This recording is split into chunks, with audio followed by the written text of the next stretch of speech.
Look at me. Look at me. Look at me. No, I'm just playing. Okay.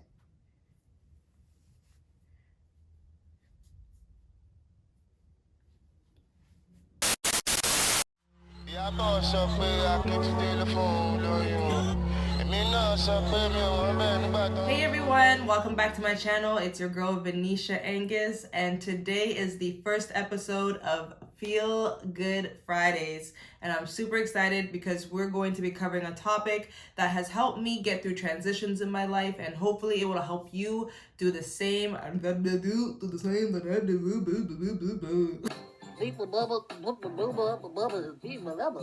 You watch your mouth. Ìyábọ̀ sọ pé akéèti tẹlifóònù lóyún o. Èmi náà sọ pé mi ò wọ́n bẹ́ẹ̀ nígbà tó fún lóyún. Hey everyone, welcome back to my channel. It's your girl Venetia Angus, and today is the first episode of Feel Good Fridays. And I'm excited because we are going to be covering a topic that has helped me get through certain transitions in my life, and hopefully it can help you do the same. And I like to call this the shift, which is SHIFT, period. So the shift. We will be discussing what the shift is. I will give you examples as to when to kind of notice the shift in your life, what to do when you're having a shift in your life, and pretty much how to get to the next point. So if this is something that's going to interest you, definitely keep on watching. You will need a pen and maybe some paper. It depends if you're a note taker or if you just got one of them like real good brains that can just remember stuff. Depends. I don't know. But with all that being said, let's get started on the shift. Okay, so the first thing that we need to answer is, what is the shift? What is it? What is it? What is the shift? What is the shift? Well, the shift for me was pretty much when I noticed a disruption in my life. I noticed that something was off balance. Nothing felt equal anymore. I felt like I was either anxious or I was sad or I was angry, or I just didn't feel like myself. So I define the shift as any moment in your life where something is about to change or something needs to change, and because of that, it throws off what's currently going on. So you don't feel balanced, you feel like something's off and you can't really pinpoint what it is, and we tend to push that under the rug. That is the shift. So now that we understand what the shift is, now I will give you examples, and maybe those examples will help you kind of realize or understand if you've gone through a shift or if you're currently going through one. So with all that being said, let's get into this example, girl, because it is long. Okay. Just have to get I was a little parch, I was a little parch. So one of the biggest examples for me, actually this goes back to about 2 years ago, so we'll say 2018. I got a job at a car dealership, which was super fun. I was making good money, and pretty much like everything was going well in my life. Like there was no need for me to pretty much change anything. And then we'll fast forward to about 6 months later, after working there, everything just kind of went to like shit. So after about a year of being there, it got to the point where it was so bad, like I didn't even care about the money anymore. I was like, I need to leave. I need to do something new. I can't do this anymore. It didn't feel right. I felt like I was just wasting my time. So I left, and then literally probably like 4 days later, I started working somewhere else at a different car dealership. And then the same thing pretty much happened. I was like, why am I here? This is stupid. I don't like it. I didn't feel like I was complete. I felt like something was missing, and I couldn't put my finger on it. So I said deuces, gave them my 2 weeks, and I was out. So then I got into a real estate job, which I loved at the beginning. I think I was there for like 3 months, and then the same thing happened again. I just felt off. I was like, hey, I don't know why I'm here anymore. Like, this isn't really what I want to do. And at that point, people were like, oh my gosh, like this is such a great job. You're making commission. You're getting like a set pay, blah, blah. And I was like, but I didn't care.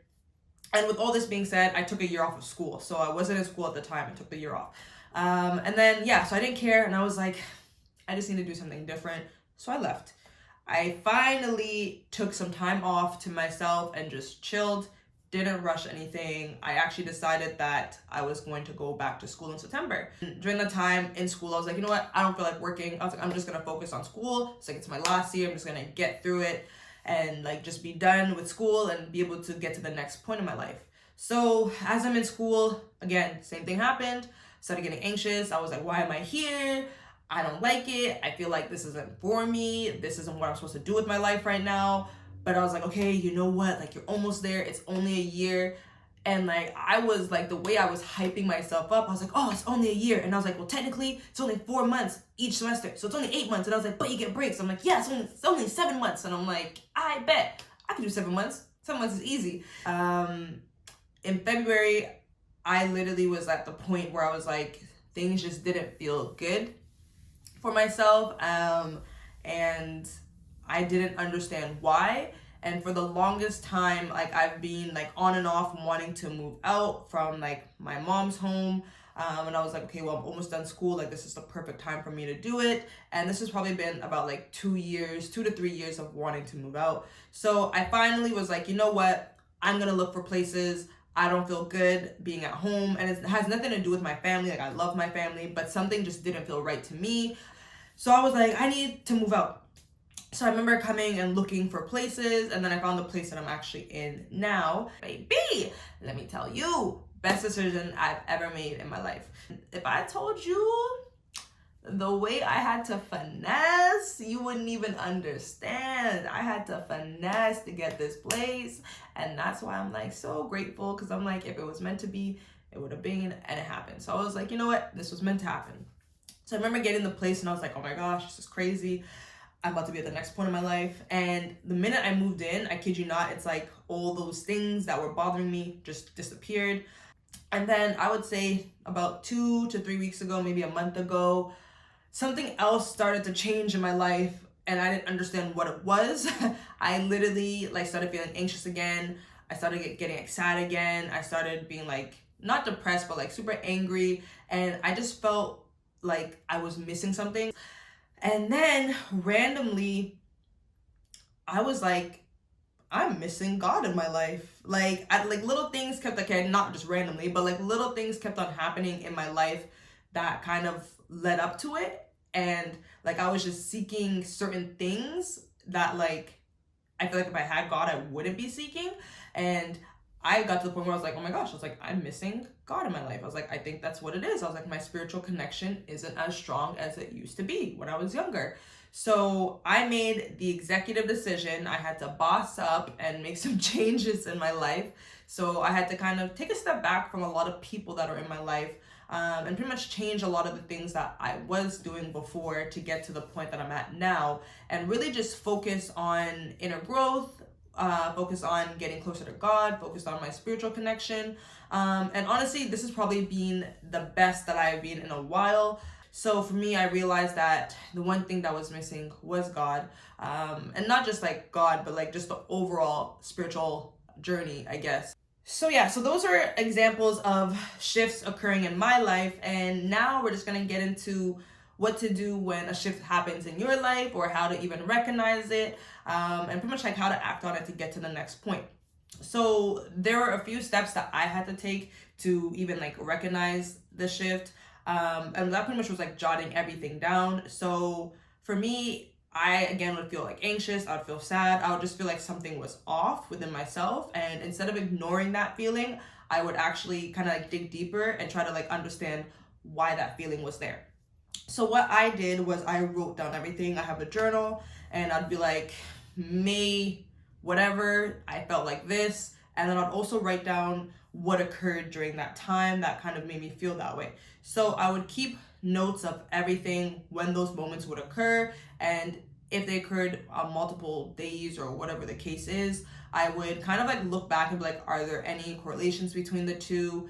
And then after that, I would also write down where I want to be or how I want to be. So if I'm here, I would write down what I want to be to get over here. So if it's like, I want to, grow my business, grow via athletics. If it's, I want to get closer to God, I would write that down as to where I want to be. And then from there, I would kind of look at both and try to see like where things were missing. So for myself, looking at where I was and then looking at where I wanted to be, again, I noticed that God was missing for me. So I was like, okay, I think that is what it is. And that's when, again, I made the decision to kind of take a step back from a lot of people and really just focus on myself. So after writing down my present and writing down my future and kind of acknowledging both and seeing what was missing, I would act on that. So whenever that feeling would come up again, I would immediately act on it. And I think that's the scariest part, is to pretty much make a change like that. And when I say like that, it doesn't have to be like literally that second, that minute, whatever the case is. It could be a few days later, it could be a week later, where you're like, okay, I'm ready to make this change. Oh, there's a hair on my face, sorry. Where I'm pretty much ready to make this change. So when I figured that out for myself, I would say maybe about a week, I let that pass, and I was like, okay. I was like, I don't feel anymore. And then it happened again, and I was like, okay, that's it. I was like, I'm pretty sure this is what it is. So I made that decision, cut off what I needed to cut off. And yeah, and again, now I'm doing better. So it's literally just getting to that point where you're not just shrugging off how you feel. You're not just pushing it under the rug. You're actually acting on it. So that was the toughest part for me, was to act on how I felt. And I would tell anyone this, it's always good if you're feeling scared, that's the best time to act on it, because usually after that, the best blessings come your way, or the best results come your way. So if you're scared, don't be scared to act on it. Even though I know it's kind of like contradicting, like if you're scared, don't be scared to act on it. At that moment is usually when you will have your best results. So again, write down where you are, where you want to be, look at both, see what's missing from your to list. And then when you kind of understand that, then you'll kind of know what to look for when it happens again. And when it does happen again, you have to act on it. So with humans, we all know that we are the type that we get comfortable in any situation that we're in, whether it's good or bad, whether you're in a job that you don't like and you stay just because the money is good, if you're in a marriage that you don't like and you stay just because you guys have been together for 15 years. Do not at me if anything happens to your marriage after this. I am not a counselor. I'm just telling you my part of everything. So don't at me. I'm not telling anyone to break up. I'm just saying, if you've noticed certain things, then now you know what to do. So if your marriage isn't going well, if you're playing a sport and you don't feel good playing that sport anymore, those are possibly shifts that are happening in your life that you need to be able to act on, and don't be scared to act on it. If I didn't take that leap and got the place, I wouldn't be where I am now. I wouldn't be running my boot camps from home. I wouldn't be doing a lot of the things that I'm doing. I wouldn't push myself as much as I am. So don't be scared. Have faith in whatever decision you make. Like, believe in yourself. Don't be scared of the unknown, because no one knows what's actually out there. We just kind of are explorers, and it's okay to explore, because that's what you find, what works for you and what doesn't work for you. If I didn't take the time to explore, I wouldn't have known a lot of the things that I know about myself now. So just have faith in whatever you decide to do. So whenever you do feel like a disruption in your life, act on it immediately. Don't brush it away. Don't brush it off. Don't brush it under the rug. Don't brush it outdoors. Don't brush it anywhere. Don't brush your hair if you don't need to. Like, just literally act on it. Act on it at that moment. If it's quickly just writing down, okay, this is how I felt at this specific moment. If it is, you know what, I'm nipping this in the butt and I'm making a change now. Whatever the case is for you, just act on it and have faith that whatever you decide to do, it'll work out. Okay, so that is it from me today. Hopefully you were able to learn something. Hopefully you're able to get to the next point in your life, or at least acknowledge when certain things are changing in your life. And if you are new to my channel, please do not forget to subscribe below. Do not forget to like and leave a comment. You can let me know a topic that you would like to hear about. A topic that you would like to hear about for next week. And I can't wait to talk to you guys again next Friday. Bye, everyone.